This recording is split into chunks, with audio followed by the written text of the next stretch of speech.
संघ और भाजपा में अब सुलह की गुंजाइश खत्म होती दिख रही है, क्योंकि आज नरेंद्र मोदी विदेश यात्रा से लौटे हैं और आरएसएस प्रमुख मोहन भागवत पहले से दिल्ली में हैं। राजनाथ सिंह, नितिन गडकरी और पार्टी के भूले बिसरे चेहरे भी दिल्ली पहुंच चुके हैं और इसके बाद जो होगा वो भारतीय राजनीति का सबसे बड़ा मोड़ साबित हो सकता है।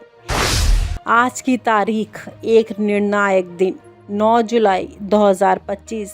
इस तारीख को याद रखिएगा। नरेंद्र मोदी कई दिनों की विदेश यात्रा से वापस लौट चुके हैं। संघ प्रमुख मोहन भागवत पिछले 3 दिनों से दिल्ली में डेरा डाले हुए हैं। भाजपा के सीनियर नेता नितिन गडकरी, राजनाथ सिंह, भूपेंद्र यादव, मुरली मनोहर जोशी जैसे नेता दिल्ली में सक्रिय हैं और अब सवाल वो जो महीनों से उठ रहा था वो सीधा सीधा सामने है। भाजपा का अगला राष्ट्रीय अध्यक्ष कौन होगा?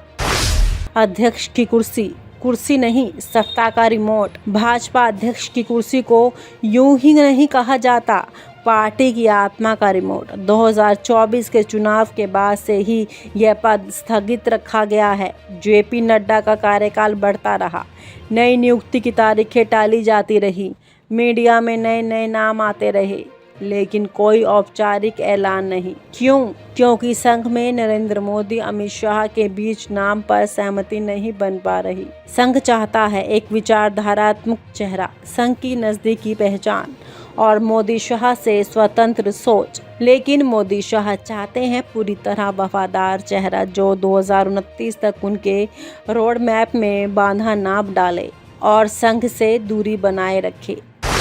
75 की उम्र, अब खुद मोदी पर भी मर्यादा का सवाल।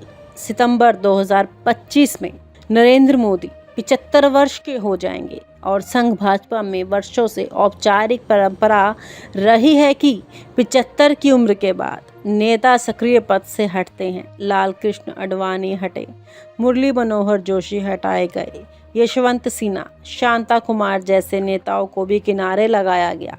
अब सवाल है, क्या यही नियम नरेंद्र मोदी पर लागू नहीं होगा? संघ का दबाव यही है कि यदि नियम बना तो सब पर लागू हो। अगर आडवाणी जा सकते हैं तो मोदी क्यों नहीं? मोहन भागवत का मौन विद्रोह। आरएसएस प्रमुख मोहन भागवत भले ही मीडिया में कुछ ना बोले, लेकिन उनके इशारे आजकल बहुत कुछ कह रहे हैं। उन्होंने हाल ही में धर्म, राजनीति और पूंजीपतियों के गठजोड़ पर सवाल उठाया। उन्होंने यह भी कहा कि संघ किसी के अधीन नहीं और विचारधारा से समझौता नहीं करेगा। फिर राम मंदिर के कार्यक्रमों में खुद को अलग रखा और अब दिल्ली में उनका रहना कुछ विशेष मीटिंग्स ये बताती है कि संघ अब सीधे दखल देने को तैयार है। संघ और बीजेपी साथ चलने की कहानी। कहते हैं बीजेपी की नींव आरएसएस के बिना संभव नहीं थी। जनसंघ से लेकर बीजेपी बनने तक संघ ने अपने हजारों सेवक राजनीति में झोंक दिए। नरेंद्र मोदी भी सबकी प्रयोगशाला से ही निकले, अमित शाह ने भी वही दीक्षा ली, लेकिन वक्त बदलता है और अब दोनों रास्ते भी।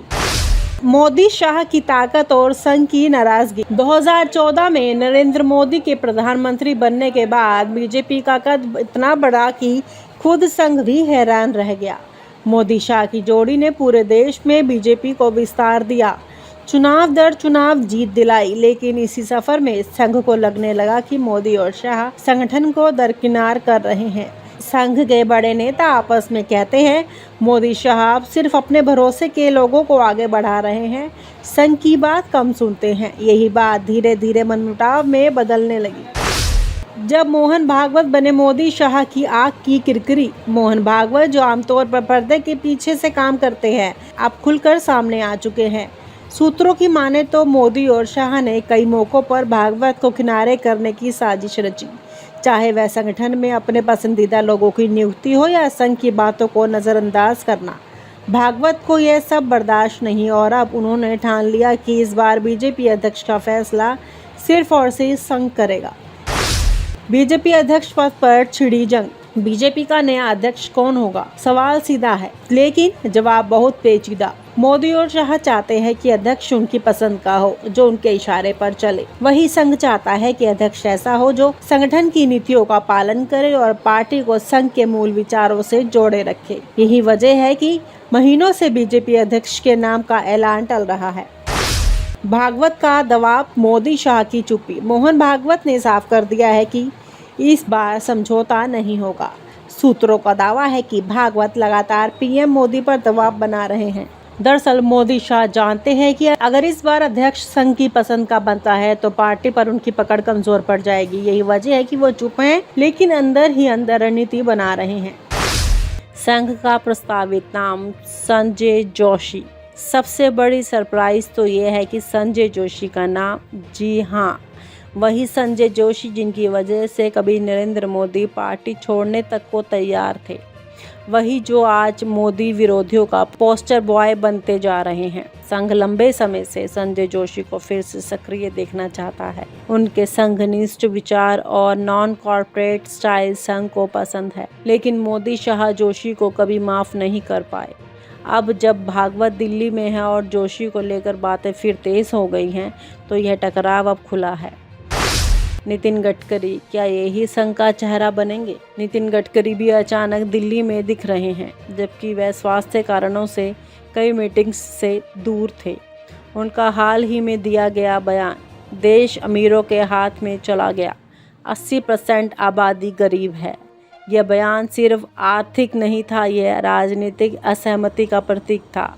गडकरी संघ के प्रिय हैं, स्वतंत्र सोच रखते हैं और मोदी से बार बार टकरा चुके हैं। क्या आरएसएस उन्हें अध्यक्ष या नया रणनीतिक चेहरा बना सकता है? मोदी शाह की चाल, संघ के भीतर अपने लोग। बीजेपी की सत्ता में काबिज सबसे ताकतवर जोड़ी नरेंद्र मोदी और अमित शाह। कोई भी बड़ा फैसला संघ की मर्जी से नहीं, अपनी रणनीति से लेती है, लेकिन संघ हमेशा से चाहता है कि बीजेपी उनकी विचारधारा का विस्तार बने, कोई स्वतंत्र सत्ता केंद्र नहीं। मोदी शाह को यह बात अच्छी तरह समझ थी और इसलिए पिछले करीब 7-8 सालों में दोनों ने बेहद शातिर अंदाज में संघ के भीतर ही अपने वफादार तैयार कर लिए हैं। कई ऐसे मिड लेवल से लेकर सीनियर स्तर तक के आरएसएस नेता आज खुलकर मोदी शाह के पक्ष में खड़े हैं। ये वो लोग हैं जो संघ की मीटिंग में भी रहते हैं और दिल्ली दरबार की रणनीति में भी शामिल होते हैं। बीजेपी का भविष्य, कौन लेगा कमान? सवाल बड़ा है। अगर संघ अपनी पसंद का अध्यक्ष बना लेता है तो मोदी शाह की ताकत कम होती। अगर मोदी शाह अपनी बात मनवा लेते तो संघ की नाराजगी और गहराएगी। दोनों में से कोई एक ही बाजी जीत सकता है। 2025 का ये सत्ता संग्राम बीजेपी और संघ दोनों के भविष्य को तय करेगा। क्या टूट की कगार पर है बीजेपी और संघ का रिश्ता? कई राजनीतिक विश्लेषक मानते हैं कि यह सिर्फ अध्यक्ष पद की लड़ाई नहीं, बल्कि सत्ता और संगठन की दिशा तय करने की जंग है। अगर संघ और बीजेपी की राहें अलग होती हैं तो पार्टी को बड़ा नुकसान हो सकता है। 2029 का चुनाव भी इससे प्रभावित होगा। लेकिन एक बात तय है कि अब रिश्तों में पहले जैसी मिठास नहीं रही। भरोसा कमजोर हुआ है और दोनों तरफ से अब खुली रणनीति बन रही है। मोदी शाह की रणनीति, टालो भागो नकारो। मोदी शाह इस समय हर कीमत पर इस बहस को टालना चाहते हैं। वे अभी तक अध्यक्ष के नाम पर चुप हैं। मीडिया को कोई ब्रीफिंग नहीं दी जा रही। आरएसएस की मांगों को सुनकर अनसुना किया जा रहा है। लेकिन अब हालात ऐसे हैं कि टालना भी टकराव को जन्म दे सकता है। इतना भी क्या डर है संघ से, या फिर इस बात का है कि कहीं ये लड़ाई पार्टी की दिशा ही ना बदल दे? अब सवाल है आगे क्या अध्यक्ष का नाम घोषित होगा या फिर सितंबर तक घसीटा जाएगा? क्या मोदी 75 पार करने के बाद भी सत्ता में बने रहेंगे? क्या आरएसएस खुलकर विरोध करेगा? क्या संजय जोशी या गडकरी जैसे नाम पार्टी की मुख्य धारा में वापस आएंगे? एक बात तय है, अब खेल बंद कमरे में नहीं, जनता के सामने खेला जाएगा। दोस्तों, अब वो दौर नहीं जब भाजपा और संघ के रिश्ते को सिर्फ गुरु शिष्य कहा जाए। अब यह रिश्ता संघ बनाम सत्ता में बदल गया है। एक तरफ वो संघ है जो विचारधारा का संरक्षक बनना चाहता है और दूसरी तरफ वो भाजपा है जो सत्ता की गारंटी चाहती है। अब टकराव शुरू हो चुका है, खुला, बेनकाब और निर्णायक। अब देखना ये है कि ये लड़ाई कौन जीतता है। और आप हमसे जुड़े रहने के लिए सब्सक्राइब करें YouTube पर, फॉलो करें Twitter पर और लाइक करें Facebook पर। और ज्यादा जानकारी के लिए आपको टाइप करना होगा सिर्फ न्यूज़ नशा।